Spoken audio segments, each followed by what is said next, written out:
Di dalam pelaksanaan zikir tauhid, zikir itu salah satunya memang berfungsi untuk membersihkan kalbi, untuk membersihkan hati.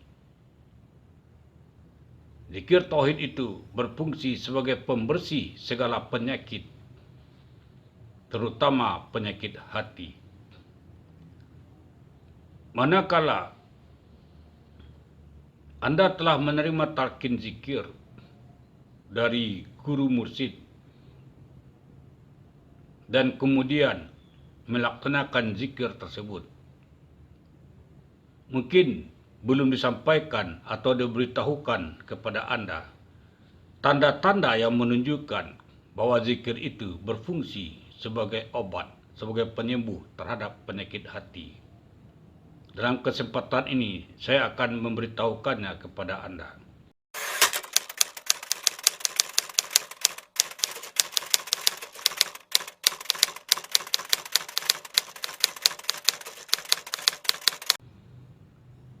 Bismillahirrahmanirrahim. Alhamdulillahirabbil alamin. Assalatu wassalamu ala asrafil wal mursalin wa ala alihi wa sahbihi ajmain. Allahumma salli wa sallim wa barik ala sayyidina Muhammad wa ala alihi wa sahbihi ajmain. Assalamualaikum warahmatullahi wabarakatuh. Ikhwanul Muslim yang dirahmati Allah Subhanahu wa Ta'ala. Saudara-saudara subscriber yang kami hormati, kami mengucapkan terima kasih atas dukungan saudara-saudara yang telah memberi subscribe terhadap channel ini. Kami juga mengucapkan terima kasih atas kesediaan saudara-saudara yang telah meluangkan waktu untuk menonton video ini dan video-video kami yang lalu. Ikhwanul Muslim yang dirahmati Allah Subhanahu wa Ta'ala. Dalam video kali ini, kami akan membicarakan tanda-tanda atau ciri-ciri yang menunjukkan ketika kita zikrullah, penyakit-penyakit hati itu sudah bisa terobati atau sudah terobati atau hati Anda sudah sembuh. Untuk itu, tonton video ini sampai selesai. Dan bagi saudara-saudara yang baru berjumpa dengan channel ini, jangan lupa subscribe, like, and share. Terima kasih. Ikhwanul Muslim yang dirahmati Allah Subhanahu wa Ta'ala. Dalam sebuah hadis, Nabi besar Muhammad Rasulullah sallallahu alaihi wasallam telah bersabda, setiap penyakit ada obatnya. Penyakit hati obatnya adalah zikrullah. Penyakit hati itu ada 7 macamnya. Seperti dengki, ria, kizib, sombong, takabur, dan lain sebagainya. Namun bagaimana kita bisa mengetahui ketika kita melakukan zikrullah, penyakit-penyakit hati itu sudah terhapus atau sudah sembuh?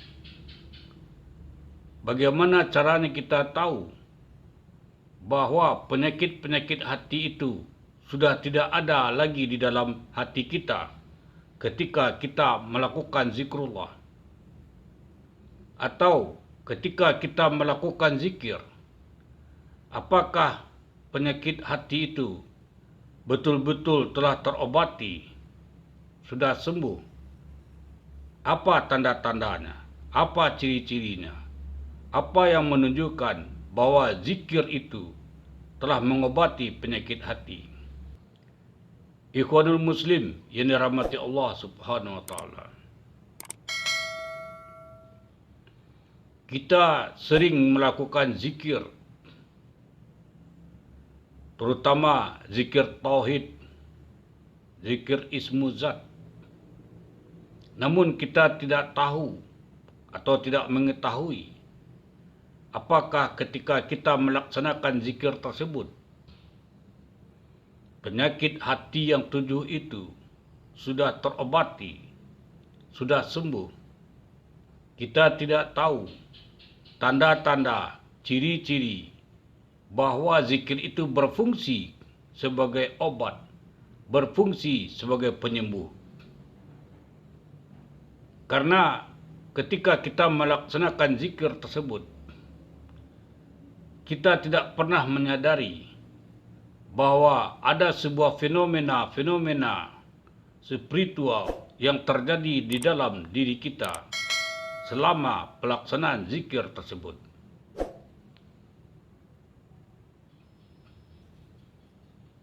Karena di dalam pelaksanaan zikir itu tidak ada tuntunan dari guru. Kita melaksanakan zikir atas keinginan kita sendiri. Oleh karena itu, di dalam pelaksanaan zikir tersebut, seyogyanya lah zikir itu berdasarkan tuntunan dari guru yang ahli atau disebut juga ahlul zikir.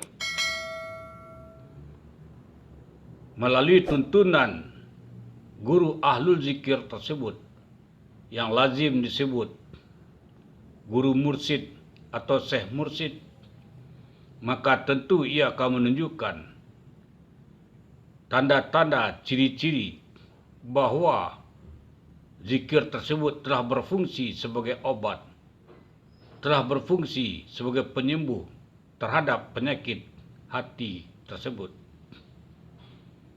Di dalam kesempatan ini, saya akan memberikan gambaran secara gamblang tanda-tanda, ciri-ciri zikir itu berfungsi sebagai obat, sebagai penyembuh terhadap penyakit hati berdasarkan pengalaman yang ditempuh baik oleh kami sendiri maupun oleh murid-murid yang telah kami talkinkan zikir kalimat tauhid. Karena apa yang kami sampaikan ini tidak lain merupakan sebuah pengalaman spiritual, sebuah pengalaman langsung yang dialami selama pelaksanaan zikrullah. Demikian pula murid-murid tersebut. Hanya dengan melalui pengalaman spiritual itu, kita dapat mengetahui hasil dari zikir yang kita laksanakan, yang barangkali jumlah bilangannya sangat banyak sekali. Ikhwanul Muslim yang dirahmati Allah Subhanahu wa taala. Di dalam pelaksanaan zikir tauhid, zikir itu salah satunya memang berfungsi untuk membersihkan kalbi, untuk membersihkan hati. Zikir tauhid itu berfungsi sebagai pembersih segala penyakit, terutama penyakit hati. Manakala Anda telah menerima talqin zikir dari guru mursyid dan kemudian melaksanakan zikir tersebut, mungkin belum disampaikan atau diberitahukan kepada Anda tanda-tanda yang menunjukkan bahwa zikir itu berfungsi sebagai obat, sebagai penyembuh terhadap penyakit hati. Dalam kesempatan ini, saya akan memberitahukannya kepada Anda. Pertama sekali, ketika kita melaksanakan zikrullah, pengalaman spiritual yang timbul saat itu berkenaan dengan penciuman. ketika Anda melakukan zikir tauhid, misalnya jumlahnya bisa 1.000, 2.000, 5.000, atau mungkin zikir derajat 10.000 misalnya. Lalu dalam pelaksanaan zikir itu, Anda mencium bau tak sedap, bau busuk, dan tentu sumbernya tidak di luar atau di lingkungan di mana Anda melaksanakan zikir tersebut. Misalnya Anda berzikir di rumah, tentu di rumah Anda itu tidak ada bangkai. Bangkai tikus kah, bangkai kucing kah, apakah. Tetapi Anda mencium bau busuk. Berarti bau busuk itu sifatnya spiritual. Karena objeknya tidak fisik. Tidak dapat dilihat dengan kasat mata. Kalau tidak dapat dilihat dengan kasat mata, berarti objek atau sumber busuk itu sifatnya spiritual. Dan dengan demikian, sumber busuk itu muncul dari dalam diri Anda sendiri. Sumber busuk itu keluar dari tengah dada ini. Berarti di dalam dada itu ada sesuatu yang negatif. Dan ketika dia keluar, aroma yang dimunculkannya itu adalah aroma bau busuk. Dan bahkan busuknya itu sangat menyengat sekali.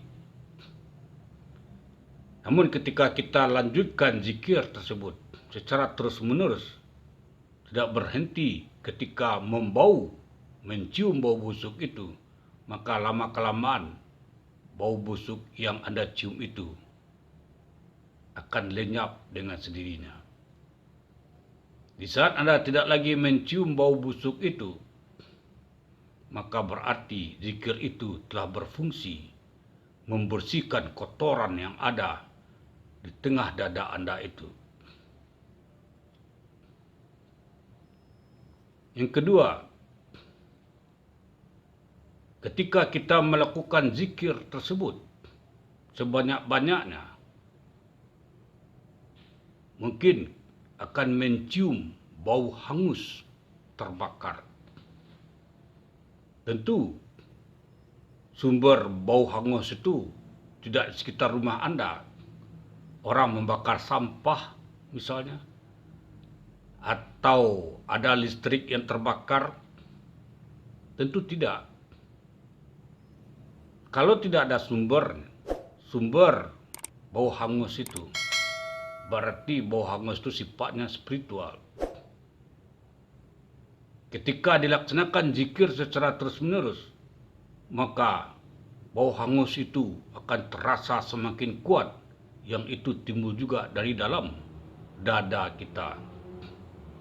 Nah, bila hal itu Anda cium bau hangus dalam diri Anda yang keluar dari tengah dada Anda ini, berarti zikir itu telah berfungsi untuk membersihkan diri Anda, membersihkan kalbu Anda, membersihkan wilayah dalam diri Anda, membersihkan tengah dada Anda dari sesuatu yang sifatnya negatif. Biasanya kalau bau hangus itu keluar tercium oleh kita, tentu ada yang terpanggang, yang terbakar di dalamnya. Dan yang terbakar itu biasanya jenisnya makhluk gaib. Bisa setan laknatullah, iblis laknatullah, jin kah apakah. Yang pokoknya segala sesuatu yang berupa makhluk gaib yang bersembunyi di dalam diri Anda. Dan ketika zikir itu menghantam makhluk gaib itu, maka dia akan terbakar. Yang menunjukkan dia terbakar, tercium bau hangus di hidung kita. Kalau demikian berarti zikir tadi telah berfungsi sebagai pembersih penyakit-penyakit di dalam kalbu. Ada fenomena-fenomena lain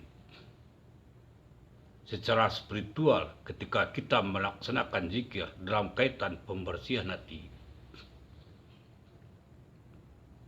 Ketika kita melaksanakan zikir, akan terasa di jantung ini seperti ada yang menusuk. Mungkin terasa sakit. Berarti ada sesuatu yang menyekat di jantung Anda. Yang sekatan itu mungkin berupa wujudnya senjata, apakah jarumkah, apakah. Tapi sifatnya gaib. Dan itu lepas. Ketika ada lepas itu, terasa sakit dan berdenyut. Sebelum itu tidak kita rasakan sesuatu di jantung kita. Namun ketika kita melaksanakan zikrullah, zikir tauhid, zikir itu menghantam benda itu tadi. Ketika benda gaib itu dihantamnya, maka ia beraksi. Beraksinya ketika ia tercabut, terasa sakit seperti ditusuk. Itu berarti ada sesuatu yang keluar dari jantung kita. Kadangkala kita sangat naif bila mengatakan sakit jantung itu bisa sumbernya dari gaib seperti tadi. Ada satu benda gaib seperti jarumkah, keriskah, apakah, atau pakukah, tapi sifatnya gaib yang menusuk jantung kita. Namun kita tidak merasakannya. Tetapi lama-kelamaan, ia bisa menjadi sumber penyakit jantung yang disebut penyumbatan pembuluh jantung. Kalau kita mengatakan hal seperti ini, tentu orang mengatakan naif. Tetapi ketika kita melaksanakan zikir tauhid secara terus-menerus dalam rangka pengobatan diri kita sendiri, itu akan terasa, akan lepas dia dan terasa dia sakitnya itu. Itu berarti ada benda gaib yang menusuk jantung kita. Yang lama-kelamaan sebenarnya bisa menjadi penyakit jasmani, sakit jantung. Tapi karena gaib, prosesnya ke jasmani itu memang lama. Itu indikasi yang ketiga. Ketika kita melakukan pembersihan terhadap penyakit-penyakit hati melalui zikir tauhid. Dan yang keempat, yang terakhir, ketika kita melakukan zikir tauhid. Ketika kita melaksanakan zikir tauhid dengan bilangan jumlah yang banyak, saudara-saudara, tiba-tiba timbul rasa sakit hati kita, timbul rasa amarah kita, timbul rasa kesal kita. Seakan-akan kita mau saja berhenti untuk berzikir. Itu berarti sumbernya dari makhluk gaib, dari setan laknatullah, dari iblis laknatullah, dari jin atau apa saja yang sifatnya angkara murka. Dan ketika kita zikir tauhid, maka dia bereaksi. Nah, ketika bereaksi itu menunjukkan kepada diri kita secara psikologis rasa marah, rasa kesal, rasa jengkel. Nah, kalau itu yang timbul ketika kita melaksanakan zikir tauhid, coba saudara ingat-ingat dalam perjalanan kehidupan Anda sehari-hari. Apakah Anda itu termasuk manusia temperamental, suka marah, suka kesal, parabo, istilahnya kan? Saya yakin dalam kehidupan sehari-hari Anda mempunyai sifat dan tabiat pemarah, parabo, kesal, penaik darah, istilah orang. Dan itu terlihat ketika kita melaksanakan zikir tauhid. Sumber yang memicu rasa amarah, jengkel itu adalah dari sumber makhluk gaib. Setan laknatullah, iblis laknatullah, atau jin atau apa saja yang memicu rasa amarah, rasa jengkel tadi. Nah, ketika kita zikir, ketika ditembak oleh kekuatan zikrullah itu tadi, maka dia bereaksi. Itu tanda-tanda, ciri-ciri ketika kita melaksanakan zikrullah dalam hubungan pembersihan hati. Ikhwanul Muslim yang dirahmati Allah Subhanahu wa taala. Tanda-tanda semacam ini di dalam pelaksanaan zikrullah perlu Anda simak, perlu Anda perhatikan, sehingga Anda tahu bahwa ketika kita melaksanakan zikir tadi, zikir itu betul-betul berfungsi sebagai pengobat, sebagai penyembuh terhadap penyakit hati. Manakala kita telah melampaui fase-fase yang demikian, saudara-saudara, maka ketika kita melanjutkan zikir untuk waktu-waktu hari-hari berikutnya, Anda akan merasakan di jantung Anda, di dalam kalbi Anda tuh rasa dingin, rasa sejuk, bahkan merasakan ada seperti tetesan air di dalam kalbu Anda. Dinginnya tidak bisa kita ungkapkan. Dinginnya seperti di dalam kulkas, lebih dari itu lagi. Dan kemudian kita berkeringat. Keringat kita itu ketika berzikir juga terasa dingin. Inilah indikator-indikator ketika kita melaksanakan zikir dengan tujuan untuk pengobatan penyakit kalbi, seperti hadis yang kami bacakan tadi. Ikhwanul Muslim yang dirahmati Allah Subhanahu wa taala. Mudah-mudahan apa yang kami sampaikan ini ada manfaatnya. Wabillahi taufik wal hidayah. Assalamualaikum warahmatullahi wabarakatuh.